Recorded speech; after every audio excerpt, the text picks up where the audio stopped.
is the suplex assassin Alex Kane, and you are listening to the CCP podcast. And just remember that Boomaye is for the people.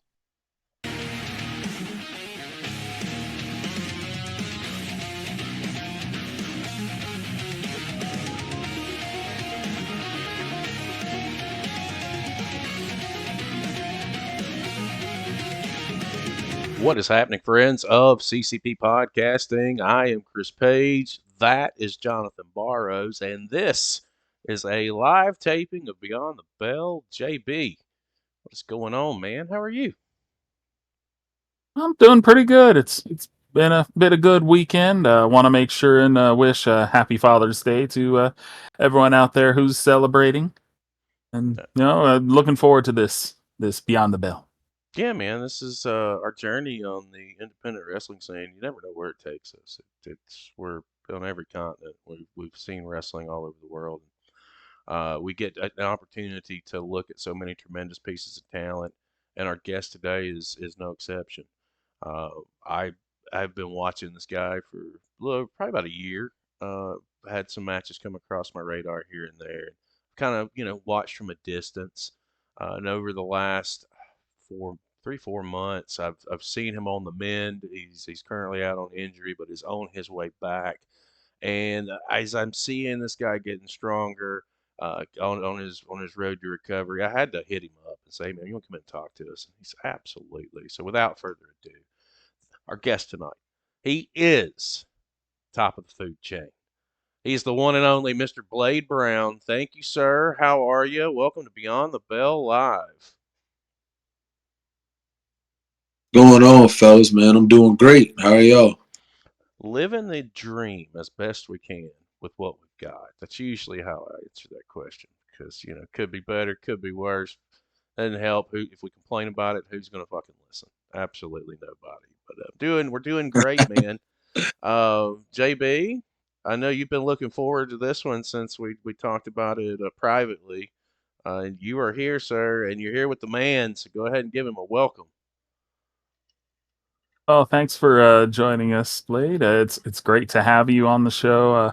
I've seen some of your matches with Mid Atlantic, and I'm excited to see what we've got here. I know it hasn't happened recently, but I'm looking forward to seeing you back in the ring. I'm looking forward to seeing myself back in the ring too, man. Yeah. It's been a long road to recovery. For those of y'all that don't know, I tore my pec not too long ago. Had surgery about 3 months ago, but I'm on my way back. I'm on the strengthening side of things now. Things are looking really good right now. So only a matter of time. That's the worst part is the waiting, and I know we'll get into some of that here in just a little bit. I definitely, you're a different breed. You've got a certain level of charisma when you're inside the ropes and you're doing your thing. I always like to kind of start at the top when we do these shows and we get you guys on, and I'm really fascinated to find out where your love of professional wrestling comes in at your point in time in your life. Yeah. So when I was younger, man, my early years, I lived with my uncle. He was a huge wrestling fan. He watched it all the time. He had video games. It didn't matter the promotion. He loved all of it. And I mean, I was sitting right there next to him, and he just put me on. I loved the games. I loved watching with him, and it was just the coolest thing I'd ever seen in my entire life. And once I started watching, I really just never stopped. Um, that was like early 2000s for me. So you're in the what was your storyline? What do you remember back like when you were watching? What was the story that drew you in, or was it just in general? These guys are out here just fucking crushing it. It was just in general, because back then when I was a kid, I saw was people fighting storylines and all that stuff. I didn't know what the freak was going on. I just knew everybody was angry at each other and wanted to hurt each other. And for me, at first, it was the moves and everything. But if I could go back to like the first like real storyline that I remember actually getting invested in, um, Probably like Matt Hardy and Edge. like, Dude, that was personal. like it didn't take much. Even though I was a kid, it was just like, oh, he took his girl and they're on. They hate each other. So I want to fight somebody if they took my girl too. Like that's as a kid, that's probably what made me think like, wow, oh, they're going at it. Yeah, I've heard some interesting ones. A lot of the guys go to Daniel Bryan's championship win. That Matt Hardy and Edge one, I was kind of dwindling down in my fandom at that point with the E. And when that started to play, like it completely rejuvenated me. I could not see the segments with the build and the trilogy of matches. I think they had one of the better cage matches was Matt Hardy and Edge, and I think that it is so underrated if you go back and you see the story and you see how it all built and how it transitioned and played out. That was fucking great. Yeah, agreed. JB, let me come around to you, sir. All right, let's delve into a little bit other sports that you were getting into before wrestling. 'Cause I know you came up through the football ranks. I believe Concord University. You were a linebacker there, and I I always get interested when people come from football and sort of go into professional wrestling. Like, there've been some great ones. Wahoo McDaniel, he was a linebacker, so I mean that's a great one to be connected with. Bruiser Brody, although he didn't handle the rules very well with football, but he did come through football, and I always like the legends that have made their way from one sport to another. So how did it feel, kind of translating from the the strict rules of football and the teamwork, and then slowly moving into a wrestling career after that? It was kind of weird at first. Because I was just used to, just going hard all the time. You know, just being the quickest one, like being first one here. Just that mindset of like, I got to go out and get it. Wrestling, sometimes you got to slow down. You know what I'm saying? And it was real difficult in the beginning to understand that concept. And I was just like, what do you mean slow down? Like, I got to move, I got to go. And it's just like, no, that's not what this is about. And it was just kind of taking that, like, it was just more of, I had to take more control of the edge that I had from football when it came to wrestling, Really had to take control of that. Yeah, But it's been great so far. football, you bash the shit out of somebody. Professional wrestling, you bash the shit out of somebody in a different way. I do want to take a minute over in our Yeah. chat. UK Paul says hello he's obviously from the UK. Sam's in chat said hello, sir. Gothic one from the Netherlands is saying how's it going.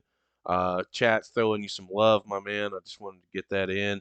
And while we're talking about the Matt Hardy Edge, we have a comment. Uh, One of the UK Paul, one of his favorite moments in that story did not involve Matt or Edge. It involved Paul Heyman saying, hide your wives, it's Edge at the one night stand event. That was in New York. I can remember that now. That was a great fucking line. But yeah, everybody's throwing you some love, man. Just saying hello. I'll tell them, hey, hello, how y'all doing? I'm glad y'all sitting here listening, man. Means a lot. If you have any questions, guys, you can drop them in chat. JB and I will find a way to work them into our conversation as we go. Don't hesitate. No question will get lost. We'll dive back into this and pick right back up with, you're busting your ass playing football, and you're getting ready to transition, I guess, into wrestling. At what point in time did you think about seeking or making that transition into professional wrestling? And what's that look like for you in your area? Well, honestly, wrestling was always something that I knew I wanted to do. Football is very fortunate. It paid for my college and all of that, and I love football a lot. Every athlete gets to a point where they kind of just realize that, you know what, maybe I'm not going pro here, right? I'm not gonna say I never gave myself a chance. Of course, like I believed, I always knew I wanted to wrestle. From the time I was a kid. I love football to death. I miss it a lot, but I always knew I wanted to wrestle. So even going into college, I was just like, when I'm done with college, I'm gonna go and try to wrestle. Um, and actually, what happened was back in 2019. So I'm a junior. I'm going into my junior year of college, right? And I had just bought my first car. So I just researched wrestling schools around because the Five Star Pro Wrestling out of Greensboro, North Carolina. That's what part of. I'm from Raleigh originally, Mhm. and I just bought my first car. Five Star post that they're having a wrestling show, and I was like, well, you know what? Let me at least just go check. I can still go just go watch just to see what it's really like. You know, I've never been to an indie show before this at this Mhm. point. And I was like, let me at least go check it out.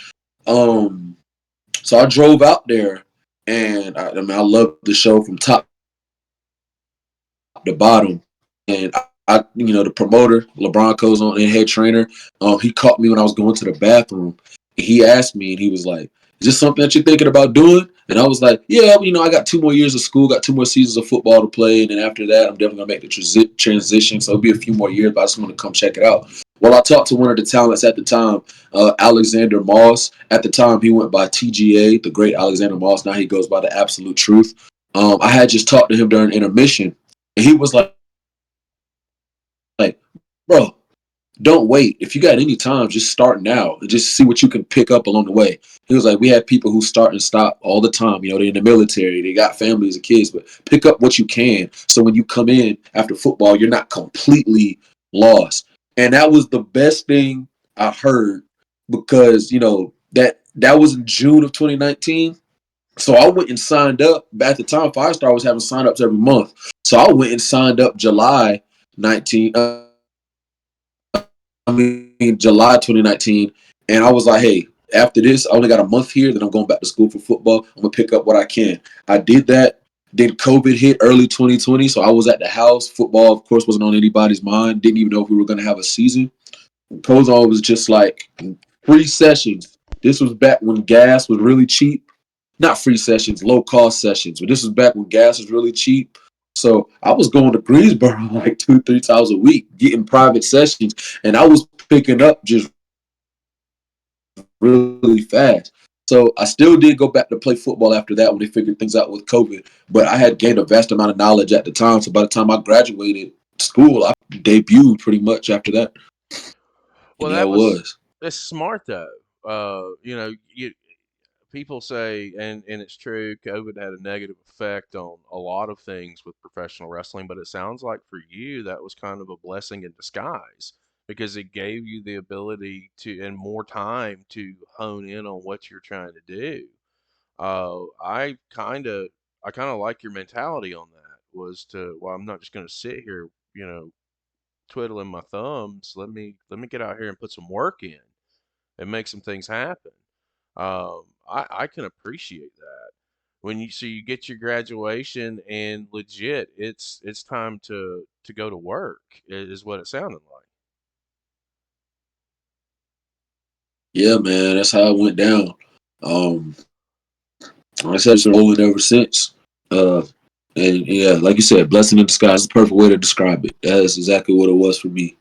Well, I try to find silver lining in everything, and while it was a shitty time for sure, there's a silver lining in there. And in your case, it's perfect because it sets you up for the beginnings of your career. You don't have to sit back and wait. And I'm actually glad that you did get that piece of advice that said start now and do what you can do while you can do it, because again, you're only putting yourself further ahead. And this is a career, like it's something that a lot of people who have never done it before, they don't understand the time, the sacrifices, and everything that comes along with being a professional wrestler. I mean, personally, I was fortunate enough to make a career out of it for about 3.5, 4 years of my 5 to 6 year run. I was touring all over the South, so I get it and I understand, and I feel like that was such a big step for you commitment wise because you're showing everybody that you can balance, and even when you go back to school, that you can balance the school, you can balance trying to get yourself set up for the future with professional wrestling. It shows a level of maturity is where I'm trying to get to. that most people might not see. And I at least want to take a minute and acknowledge that. I appreciate it, man. JB, let me come around to you, man. What you got? So you got through COVID, you got through graduating, and getting yourself into the business. I know you probably toured a little bit, went to a few different places. I know you started spending time in Mid Atlantic Territory wrestling. I believe you got some training there under the Scrapyard Dog, who, I mean, great, great wrestling name there. And I'm kind of curious, when you started feeling like you're getting your feet on the ground, you're starting to make waves because you started to really build up as we got into the last few years. Yeah. So with Mid Atlantic, obviously before I stumbled upon them, I was released primarily in North Carolina. Um, and then I remember CW Anderson, Preston Quinn, the Extreme Horsemen, were having a seminar. It was at the AML Training Center. I'm gonna be completely honest. I was going to that seminar in hopes that AML would look at me and probably, I would get a look. I had no idea that MATW was a thing. Mm-hmm. This is back when it was the final details and stages of it being planned. It was at the end of 2022. So the head of AML, he was there in the beginning and he spoke, but he had because he has other businesses going on and everything he had to tend to. And so I was just like, dang, he's not even gonna be here. And I was like, well, let me just soak up the knowledge that I can. And I got in there, did my thing. Preston Quinn, who's behind MATW, he just really kind of liked what him and CW really just kind of liked what they saw. And then that's when they brought up that, part of us being here, it's not just to give you guys knowledge about wrestling, but it's also because they wanted to see, who they would want to bring on. And that just kind of goes to show, like, anybody out there, if you're a wrestler, I mean, show up. Just show up. You never know what's going to happen when you show up. You know what I'm saying? Like, it may not be the thing that you want, but it could be something completely different. And then, like you said, I started, a lot more people became aware of me. Now, I don't consider myself to be anything too special, to be honest. Like, I still consider myself green. I'm hungry, and I got a lot, there's a lot of other places that I want to get to. But it was definitely a big boost for me in this region. Because sometimes I go places and people be like, yeah, I know who you are. I remember you. I've seen you here. I've seen you there. Like you said with MATW. So, yeah, just show up, man. Just show up. You Well, never know. yeah, everything's an opportunity. That's something that I used to tell people all the time. If back in the day, like you would show up and you may not even have a spot on the card, but you set up the ring, you help set up chairs, fucking, you pitch in and you try to get noticed so you could get the opportunity to step in. And when you did seminars and you did stuff of that nature, uh, you didn't half-ass it. Back then there wasn't that much going on seminar wise, but I can remember that if you showed up and you showed out, there was usually a battle royal or there was usually, an undercard singles match. You would get on the show, and that right there is more experience that I used to put under my belt, and chalk them up as a small win. So yeah, absolutely, you have to take advantage of every opportunity that's in front of you. And here's the backside of that: you're going to a seminar, in the hopes of, you don't ever know who's there. You don't ever know who's watching. You don't ever know anything about that. And you can put yourself on a much bigger radar and not even be aware just by showing up and doing you. Um, I want to talk a little bit about your debut for a minute. Okay. When I debuted, it's not there's of the running joke is I tripped over the stairs and the ring ropes on the way to the ring and into the ring, and it's true, it happened, and it wasn't an accident. Uh, when I was shit nervous. When you stepped through that curtain for the first time, man, what was going through your mind, and how was your initial match, and what was your debut looking like?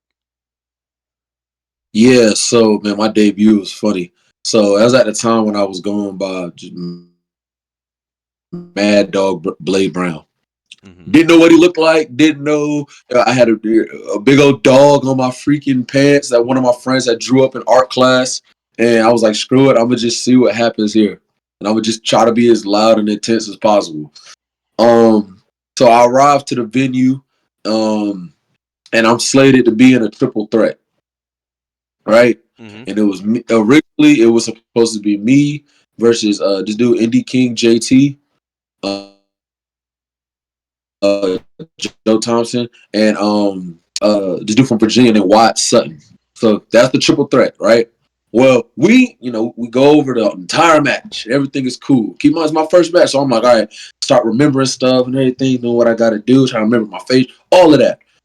Next thing you know, this cat from Georgia, you probably should know him because he's doing the daggone thing. Teriyaki. Yep. Have you ever heard of him? Mm-hmm. Yeah, Teriyaki. Like I said, he's doing the daggone thing. He's been balling for a while. He comes up. He's like, "Yeah, my opponent no shows to forward now," and we all just look at each other like, "Shoot!" Like, we gotta. So we go ahead and plan that, and then cool. So now I gotta remember a whole new match and everything. And I was just like, "Yo, I need to relax, I need to calm down. Things are gonna be what they are, whatever." So we start. I come out. Nobody knows who I am. It's my first match. I get the pity claps. Like, hey. Yep. And I'm like, screw it. I'm gonna just have the energy. I'm gonna just bring it. So I'm loud, I'm jumping or whatever. When you come out like that, somebody gonna get with you. Mm-hmm. And they kind of did. So like I said, it was quiet, but it was something like, hey, okay, wrestler, do one, whatever. I was nervous. I went out there, I posed, but I posed to the crowd. I don't pose to the hard cam. Indie King JT, he's a heel. And he's like, hey, stupid. The hard cam is that way. And I'm like, oh man, he's right. Hard, like I'm just like, well, I'm forgetting my basics already. Like I was like, I need to relax, calm down. He was really just trying to tell me, like, hey kid, remember, hard cam over there. I'm gonna try to get everything over there. So, you want to prep for TV, that's what it takes. But all right, yeah, he's right. Let me just calm down. But then that kind of also just showed me like I'm not alone. They got me. We're working together. They got me. Mm-hmm. So we do the match and everything. I'm out on top. I end up pinning Wyatt Sutton. I stand in the middle. The crowd is like really hype after the match. Wyatt shakes my hand. He raises my arm, and the crowd really comes up. He leaves. I got my moment in the ring. So I'm supposed to do my post-match interview to kind of tell people who I am. Brother comes up to me, hands me the mic. I grab the mic before I begin to talk. The entire crowd, they just start barking and going crazy. And I'm just like, so I start barking. So I've just been doing the barking thing for a while ever since that night. And I was like, screw it. And I did. I cut the promo and they come up. And I was just like, okay, I don't know how long this barking and all this stuff is going to last because it's been done before. It's kind of, but you know what? I'm going to run it out as long as I possibly can. And Mm-hmm. that's what I did. But that's how my first night went. And it just felt really, I don't know, it felt amazing to see them go from pity clapping to really coming off their feet for me, you Mm-hmm. know? Well, you got them invested. That's what happened. When you did when you walked through that curtain, you had two options. I can rest on the smattering of applause, or I can try and put my foot on the gas and see what'll happen with it. And that's the beautiful thing about professional wrestling is because you don't ever know what the fuck is going to work. You have to go out there and try it, and you have to be willing to fail because if you're not willing to fail, you will never fucking succeed. And in this instance, it worked. You went out, you tried something, you got them invested, you got them behind you, and then you had them barking at the end of the show. So in your debut, you have organically connected with the crowd, and they have given you something to add to your act, to your gimmick as you're moving forward in the beginning stages, because you're 100% correct. Monikers don't last forever. You have to evolve with the times. You have to constantly reinvent Right. yourself. But that is a damn good starting off point, jumping off point, because you've got something to work with. You've got something to go off of, and it will let you, develop into the what you'll become as obviously the top of the food chain. And I always like to ask about the debuts because again, it's your opportunity to put everything into practice, everything that you've learned along the way, and in your case, having the athletic background with professional or not professional college football, going through the training, working your ass off to get to where you are, to have that moment and come out on top. And a side note, I do want to say this. I think Teriyaki versus Rico Gonzalez matches should be fucking studied. I am so glad that you mentioned Teriyaki. I think the world of both of those guys, and they have incredible matches. Yeah, I don't doubt it, man. Teriyaki. And I never met Rico Gonzalez, but Teriyaki, man, that dude's raw. Who? he's a cool dude. I'm telling you, you can pull a. I'll send you one for so you take a look at it. It's fantastic stuff. Uh, when you're starting to develop and you're getting into who at that point in time Mad Dog was, and what you're building towards, what are the next steps for you? When do some doors start opening outside of that debut? As far as different companies that you're going to work for, what Mid Atlantic was one that JB had talked about. How do we get there?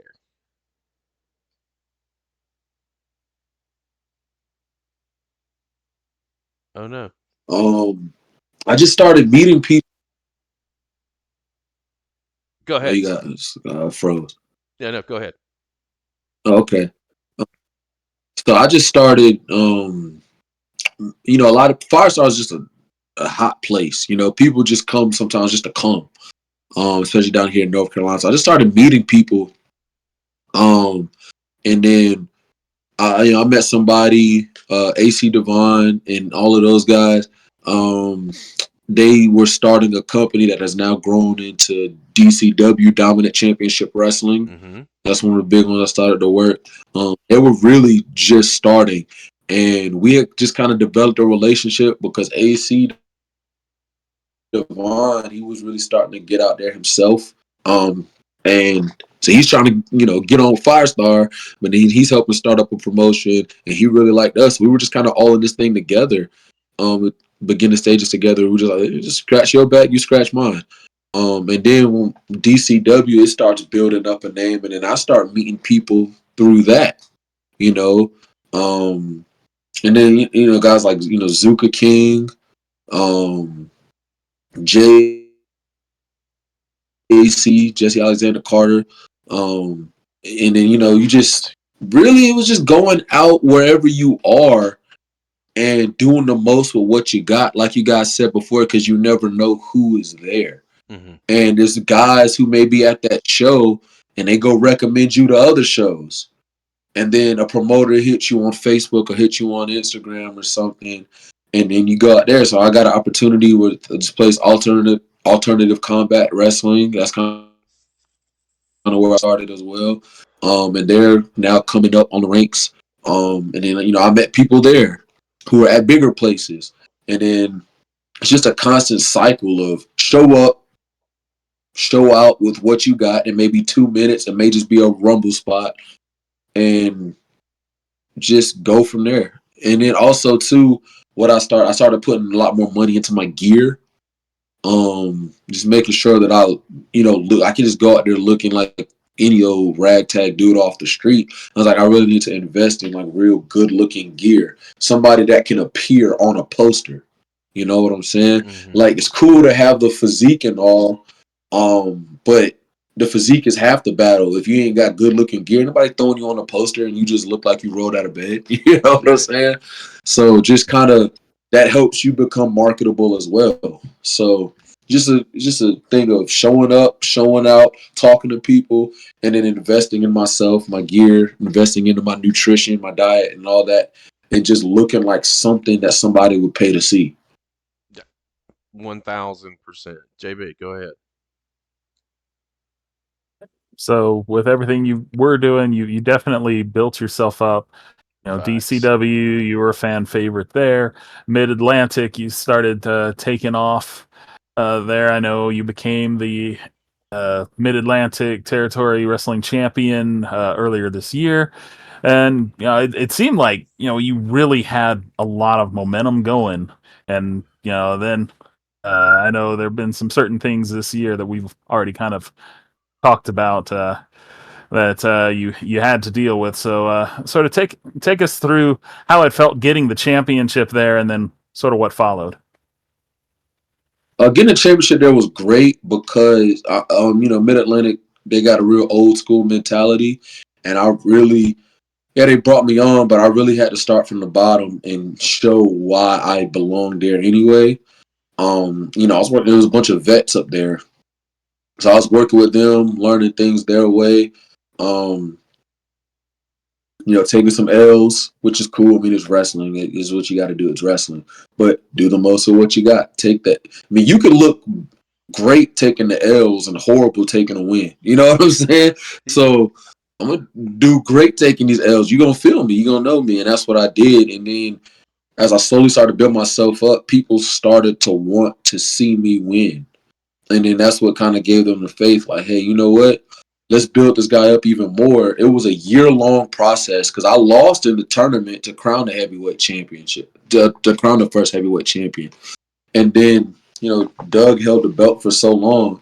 But the way we told the story with the constant, not gonna say just underhandedness of Doug and narrowly escaping, and every time me coming closer and closer, when I finally won and the room exploded, you just kind of see, okay, that's what we doing it for. Like, this is true long term storytelling, and it felt great. And it taught me a lot within my first 2 years there. And then, like you said, I got injured after that. And I had to relinquish the belt, obviously, because I'm gonna be out for a while. And honestly, to me, that just tells me it's time to grow some more, because I'm injured right now. But I'm not going to lie, at the time, even though I won the belt, at the time, I did start to kind of feel myself plateauing.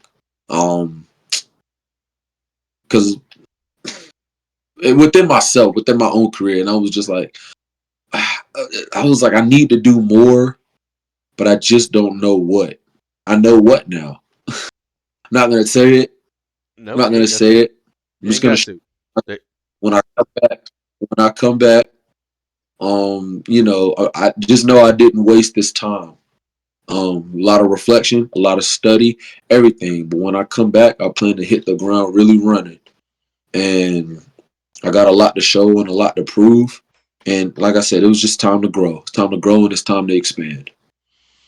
Well, speaking of growing, speaking of expanding, and this question comes from UK Paul in chat, the transition from Mad Dog to top of the food chain. When does that happen for you, and what does that look like? So it was about 2024. I'll admit it. I was getting tired of going out and barking all the time. I was just like, man, I'm just starting to not feeling like a joke, but I'm just like, I just feel like it's not authentically me It's time to grow. anymore. Because, like I said, this was kind of given to me. Yeah, it was given to me by the people. My debut, like y'all know, and Chris, of course, you would understand this. If the crowd knows when it ain't you, and the crowd knows when you ain't feeling something, and you got to listen to the people. And even when I came out, sometimes the reaction to me started becoming a little bit flat, like same stuff all the time. And I was just looking around, and I'm like, man, their facial expressions and all that stuff. That's how I feel on the inside. Like when I looked at the people while I was still running with the Mad Dog. Like, that's how I felt on the inside. I was just like, man, same old stuff, plateauing. And then, like I said, it hit a point. I said, I'm trying to grow, and it's just like they're not gonna see. They're not gonna view me as more than this if this is all I keep giving them. But I know on the inside of me that I'm more than this, that I'm beyond this. And it was just like, I got to a point. I was just like, I want to be a top guy. I want to be in the main event. I want to be that freaking dude. And right now, I don't feel like that dude. So it just became the middle of 2024. and I started to wrestle with a little bit more edge in me, you know. And then top of the food chain, how it came about. I always viewed myself as that. Like to me, it's all about the mentality for me. That's how I was in football. And every time I walked out on the field, anything I did, it was just like I always told myself, I'm the best dude out here and I'm gonna freaking prove it. Right. And ever since I can remember, any room that I walked into, I've always turned heads. You know what I'm saying? You look at me, they look how I look. People are just all snap, who is that guy? This, that, and the third. And I was just like, man, I was doing the dog thing. It's still kind of animal based, but that's how it is. If a lion comes around, even though like, a rhino may be bigger, they still like, okay, I still don't want no problems with no freaking lion. Like he's the top of the food chain. When these animals come around, when a true apex predator comes around in nature, they're like, everybody knows. They feel it. They sense it. That was always me. When I walked into the room, people have always been like, man, I wonder who that is or whatever. Now I was just like, that's always been me. I need to start freaking acting like it. I'm the top of the food chain. That's how it came about. And then I just remember I walked into training one day and Cozy gave me an idea. And he was just like, hey, you're going to have this match on Friday at the next show. And then I just want you to start acting like a dick. And I was just like, hell yeah. Like, it's time to be a dick. Like, top of the food. I don't care. Y'all all answer to me. Y'all about, and then that just did leaps and bounds for me because I got to finally let go of trying to be something that's just not me. Like I want to show myself and prove that I belong and that I am the top of the food. I gotta really come in and command it. And that's just what I started doing. And then it felt so refreshing going out to crowds and acting like that, and the way that I was received after that, it just kind of exploded again, similar to when I first started with the barking and all that stuff. And I was like, people feel me even more because I finally fallen into being authentically me. Well, you said several things there that I want to point out. First of all, you're 1000% correct. People can see through fake all the time. They can see through it. I think that's one reason why we've been very successful with our platform. It was because that's not who we are. We're 100% genuine. Again, with our reactions and our thoughts and shit like that on, full inside the Indies watches and odds and ends. You got to keep it 100. And again, going back to another thing is that was the bark was great for the debut, but you have to grow and growing into the top of the food chain, taking that pivot. You're building character, you're building more equity in yourself, and something that I will preach all the time. The more over you are as a heel, eventually when you make a turn to being a babyface again, you're going to be more over than you ever were. And I don't like using the term over, but it's just there. That's the mentality. The more they hate you now, the more they're going to love you when something happens to cause that shift, which again is another evolution into the overall character and the overall story of Blade Brown. I'm here for it. I always loved being a heel. I couldn't do a babyface. Tried it. I lasted 2 shows. I'm not the kissing baby guy. Never have been. I was the guy that could go out there and incite a riot. Just give me a microphone. Fuck your feelings. I'm not here for your feelings. You paid to see me. That was my mentality as a character. You paid to see. I didn't pay to see you. You came to see me, and I would embrace that. And sometimes it's easy. And when you've been playing the kissing babies guy for so long, for when you get that opportunity, it's so gratifying because if you can make them hate you, then you know that you're on to something. And it sounds like you did that in the opening run. Yeah, man. Because it was just, the ideas that I was rattling off and everything. I was just like, it's so easy nowadays. Um, it's easier to get somebody to hate you. You know what I'm Sure. saying?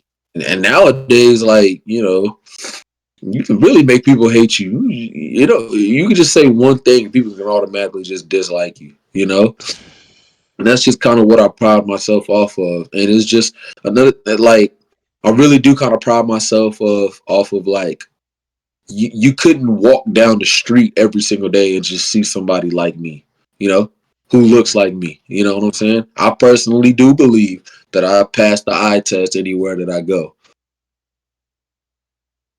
You know, and that kind of helps me. You know what I'm saying? Like you said, you pay to see me. Why? Because you're disappointed in what you see in the mirror every day. So you want to come and you want to live all your dreams through because you don't have the balls to stand up and do what I do. You want to live it through me. You know what I'm Mhm. saying? And that's kind of the shift that I made too. Like y'all wanted to bark with me and all that stuff, but y'all don't deserve to. Why do you deserve to bark with me? You ain't done the work that you know. This Yeah. is me. This is mine. Right? You sit there, watch, and enjoy it, or don't. I Yeah. Either which don't way. care. Yeah. Either which way, you This paid is your the fruits ticket. of my labor. Yeah, this ain't the fruits of our labor. This is the fruits of my labor. It's just like it's just been more edge, more attitudinal, and everything, and that's just the direction that I'm going. And I started to feel like I was picking it up, and then I got injured. But even still, like you said, you see the silver lining in things that don't do nothing but add fuel to the fire. Now I'm really pissed off. Like, Which I'm makes really the pissed off. which makes things a little bit scary for those who might be in your crosshairs as you're coming back. Now, I take it. I don't lie. I hate when people get hurt, but I take a keen interest as you're recovering. Because again, I'm not a social media guy. I despise it. Can't stand it. But on my social media on Instagram, for some reason, I start seeing a lot of your recovery uh, posts, and I'm a firm believer of supporting those. And I start seeing that a lot of people are liking them. I just went in and made a comment, positive vibes, man. Hope you come back stronger. Blah blah blah blah blah. Because sometimes seeing that and seeing that you're not alone, that there are people out there who are watching and who want you to get back quicker. I was hoping that it would serve as some kind of a layer of motivation to return. And I know that you've been out for 3 months. You probably got what, another 3 to 4, maybe 5 left before you're back in ring, or is that any information that you want to talk about? Uh, it's gonna be a surprise when I come back. That's all I'm gonna say. That's it. That's all you need to say. On the road back, it's you're getting stronger. You're look out. You've not only had a little bit of time to rehab the surgery. You've also stayed in really good shape. You just said it. You're coming back pissed off. You're gonna have a chip on your shoulder. What are some of the things you're looking to accomplish as soon as you get back into the ring? Is there, I mean, obviously having to give up the championship with was it, is Mid Atlantic? Yeah. That's not Um, gonna sit well. the two biggest things that I want to accomplish when I come back is number one, I want to expand where I wrestle at. I want to see some new places. Simply just because this thing has just showed me. Time don't wait for nobody. There's no sport out there that owes you anything, and like I feel like I've wasted so much time being so passive with myself. That's another thing too, because in the beginning, a lot of stuff did kind of fall into my lap, and I got a little complacent. Now I'm like, dude, there's nothing that's going to fall into your lap. You know what I'm saying? You need to get up and go chase it. So I want to go be in some different places. Um, and the second thing is I just wanted to show a different side of me. I really just want to show a different side of me. Even at Mid Atlantic. Mid Atlantic is one of the places that still equates me to the bark. you know, Ooh. um, and I haven't quite broken away from it up there. Um, and I just want to, I just don't believe. I don't believe in getting injured and coming back the same way. Mm. I feel like that would be that would be a waste of my time right now. Like I shouldn't come back the same. So I want to show a different side of me, even a different side of the top of the food chain. I You pick up know, what you're throwing down. yeah, those are I, my main two goals. JB, let me circle around to you, sir. I mean, I've been watching the training videos, the reconditioning, and I think things look like they've been going pretty well on that. And I just thought I'd ask, how's it feeling? As you know, how's the pec feeling? Does it feel like you're getting pretty close? That it's feeling more like you don't have to worry about it as much. I know Yeah, I've torn stuff, and it takes some time for it to start feeling. I wouldn't say normal, but feeling like you don't have to be concerned about it again. The tough part's behind you, yeah, maybe. Yeah. yeah, definitely is. Like I said, I'm on the other side of things. The first little bit after surgery is healing. Um, Not this week, but next week will be 3 months. Mm. Officially, will be 3 months. All right. That typically, and I've been recovering faster than usual simply just because of where I started. My foundation was good. I'm young. Um, so I feel really good. There are some things like, you still got the scar tissue, but even that has gone down tremendously. My range of motion is really well, as y'all can Good, see yeah. right here. And like I said, I'm on the strengthening side of things now. Um, and then, once you hit that point to where you're strengthening, it kind of becomes just on you. Um, I've always been known to come back from injuries way sooner than expected. I've been attacking physical therapy. My surgeon, when he sees me for my follow ups, he's just like, "Wow, you're doing the daggone thing." So I feel really good. That's why I told y'all it's gonna be a surprise. It's gonna be sooner than expected. That's all I'm saying. We ain't gonna give too much out on that one. So with this, I mean, while the PEC has been a minor setback in 2025, and with the comeback, the setback, there's a comeback, and while secrecy and mum is the word, what do you want to get out of the rest of 2025? And I know that that's a very broad question, so I'm gonna break it down a little bit. Uh, I mean, for me, and take this as you want to and tell everybody watching, take it as you want to. Take it from a guy who watches 20 plus hours of independent wrestling all over the world a week. A week. Different places, different people, different talent. I see a lot. I see a lot of different names. I want to know where you want to get to as far as companies you want to try and work for on the independent scene because I feel like you are more than TV ready based off of what I've seen and based off of where I think you can go. So from your perspective, what are some places that you do want to try and get to, or what does 2025 look like for you on your when you get back in the ring? Man, I would love to wrestle like viral pro wrestling in Georgia. Mm-hmm. Everything they do just looks super freaking dope. I ain't gonna lie. One goal of mine on the indie scene is I've always wanted to wrestle at a reality of wrestling. Number one, because I'm just a huge Booker T fan. Just being honest, Mm-hmm. and I just love everything. I mean, the production is cool, the matches be cool, the opponents are really cool. Like I would love an opportunity out there. To be honest, um, yeah, viral reality of wrestling. I would like to just tap into different states overall.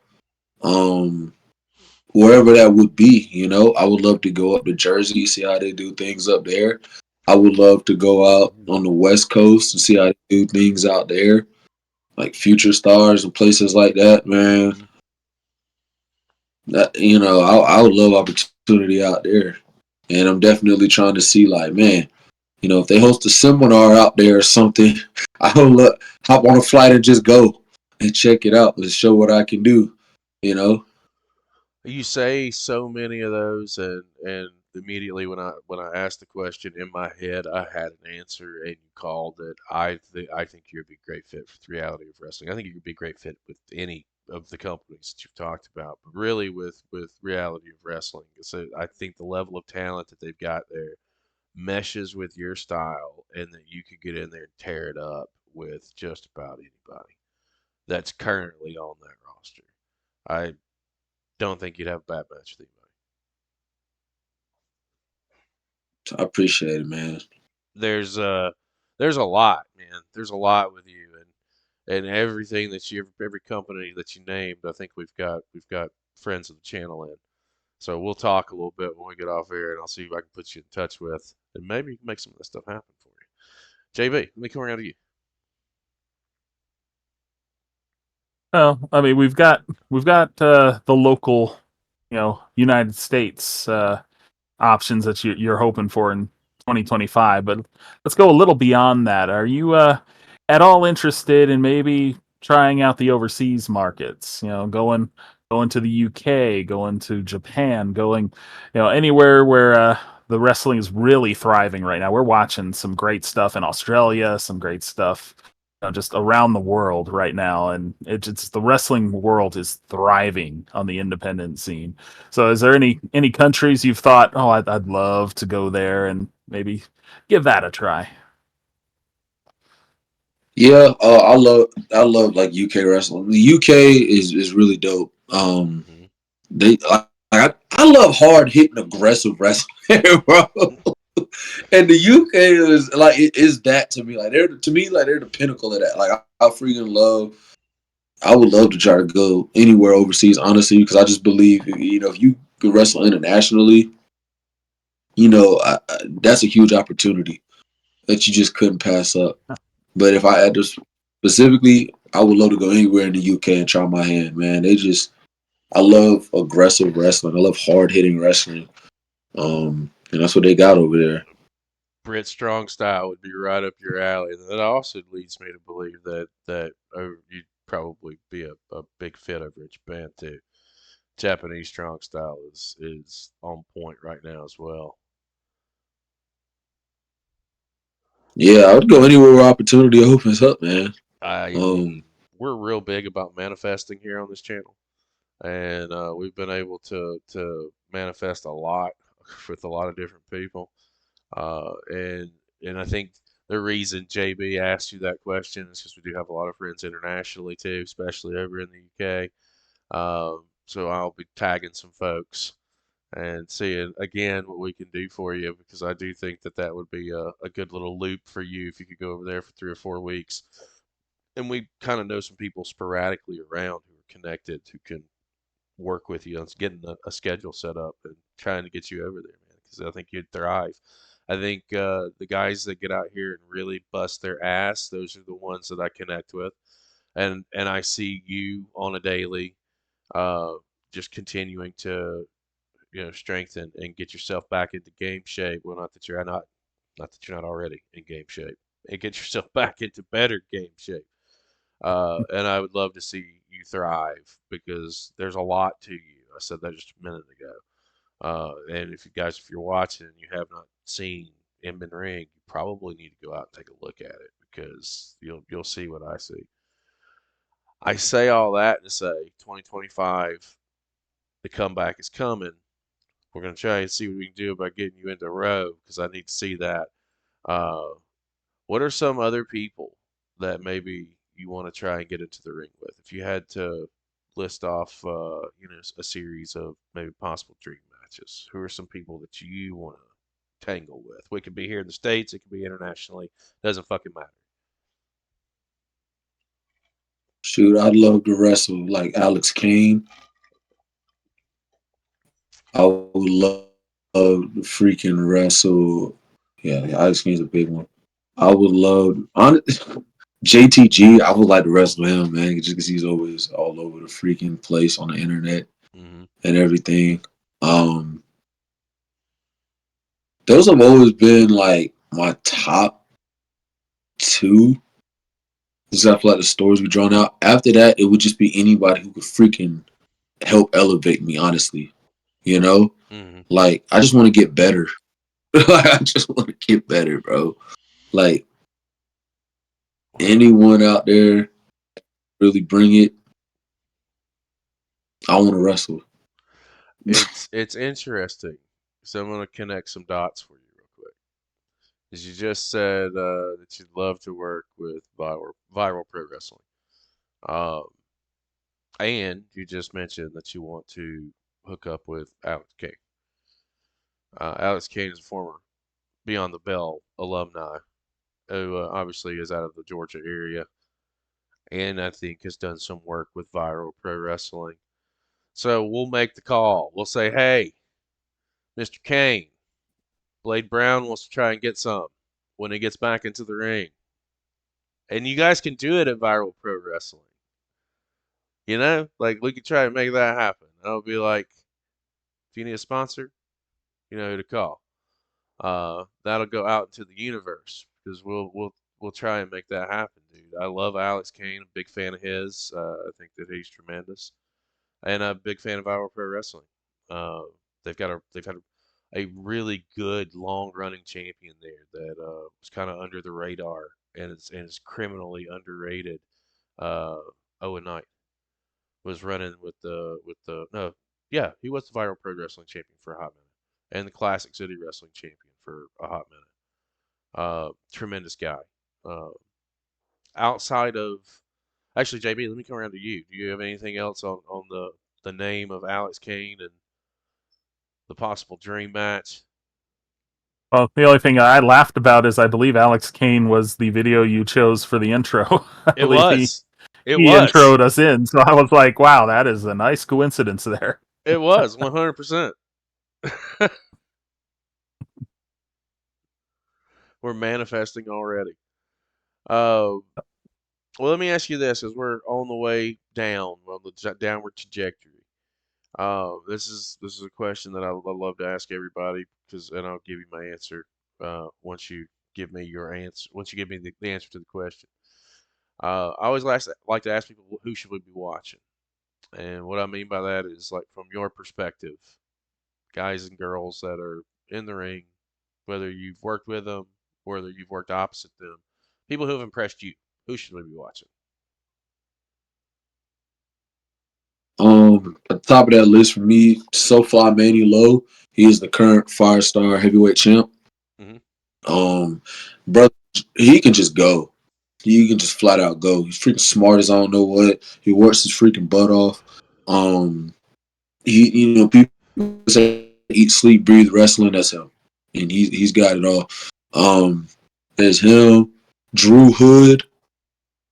Um, he's at Viral all the time. He's RVA. He be all over. He just came from Arizona last night. He's been doing this for 5 years. He's all you want to talk about evolving. That's all he's ever done, Hmm. and he pushes the pace. Um, he gets on the show and he blows everybody away. Drew Hood is definitely one. Another. There's a woman, Amanda Kiss. She's starting to really get there. Um, she's phenomenal. She's different. Like she because you want to know what the freak is this girl all about. And if you go back and if you ever watch her videos, just watch her come out and you're gonna see what I'm saying. Anybody's gonna be like, okay, I don't know what the freak's going on here, but I need to find out. Right. Okay. Um Another AC Devine, he's been doing this for a hot minute. He used to run a lot with the Gorilla Squad, but he's starting to really grow up and branch out on his own. Um, Tall, light skinned dude. Talk about character work and getting the crowd to like just be annoyed by you. He's one of them. And he, like I said, he's another one that works extremely hard. He's breathes wrestling, just freaking loves wrestling. He's always willing to learn. Those would have to be my top right there. Okay. Well, I asked that question because, again, we're international. We watch a lot. There's a lot of hidden gems everywhere. You guys who come on and talk to us kind of help steer us to find the hidden gems in your neck of the woods. And the beautiful thing about what we do when you give us names that we're not familiar with, they'll go on our spreadsheets and we'll get familiar with them. We'll go out and we'll watch them. And then you're not just introducing us to them, you're introducing us to their opponents as well. And you're also introducing us to other companies because they may wrestle in different locations, which is exactly what helps our platform grow. And it helps us continue our journey down the independent wrestling rabbit hole because it's deep and it's thriving everywhere. And I'm so looking forward to seeing what happens with you when this return comes to fruition. And it might be a surprise to everybody when it happens, but I'm going to ask you this. When you get back in and that return happens, I'd love to have you come back so we can sit down and talk about it, regardless of where it's at and what happens, how it happens. I'd love to have you back to sit down and talk about your return. Absolutely. Absolutely. It's going to be a fun time. JB, let me come around to you. You have anything else would you like to ask? I think we've covered pretty much everything. Because I had a few more questions, but I'm holding myself back. I don't want to. No, go ahead. We're not doing the spoilers. I don't want to Oh, push him on any no, spoilers. no, Because no. I'm excited to see him get back in the ring, but I'm I am like I have too. to zip my lip. I have to, can't talk about that. So It has been fantastic to have you here tonight, Mr. Brown. I always like to turn the floor over to you and our guest. If there's anything that you would like to plug, anything you want to get out there, by all means, the floor is yours, sir. Yeah. This Friday, Five Star Pro Wrestling will be at Boxcar in Greensboro. Show starts at 10. You got to be 21 years old to get over because it is a bar. But those shows are always off the chain. So if you're around Greensboro, if you can make the drive, go out there. And then on Saturday, Dominant Championship Wrestling is right here. They got two locations in Raleigh and in Selma, North Carolina, but they'll be in Raleigh, North Carolina. And they had a show Saturday, and it starts at about 7. Those shows are always good. Like I said, they're on the come up real good. So please pop out. Absolutely. We'll link all that information also in the video description below of both of the feds for sure. And if there's anything else that we need to link for you, by all means, you just let me know. We're going to make that happen. I have had such a great time sitting down and just chatting with you. And again, we just scratched the surface, and that's usually where these beginning conversations with us start because I'm not here for short-term gains. I'm here for long-term relationships. And I definitely want to have you come back when you get your return and all that plays out and it shakes out, and we see what's capable and what's happening next for the top of the food chain. You've been a treat to sit down and talk to tonight, sir, and I greatly appreciate you. Yes, sir. I appreciate y'all. All right, guys, the easiest way that you can support independent wrestling is by like, sharing, and subscribing. And in the case of our guest tonight, the top of the food chain, Mr. Blade Brown, keeps it very simple over on Instagram. Blade Brown Wrestling. Go there and hit that follow button. If you can get out there and you can grab some merch, Linktree, easiest way to catch everything Blade Brown. It's Blade MD Brown. It's been on the screen the entire show. So if you have not followed yet, shame on you.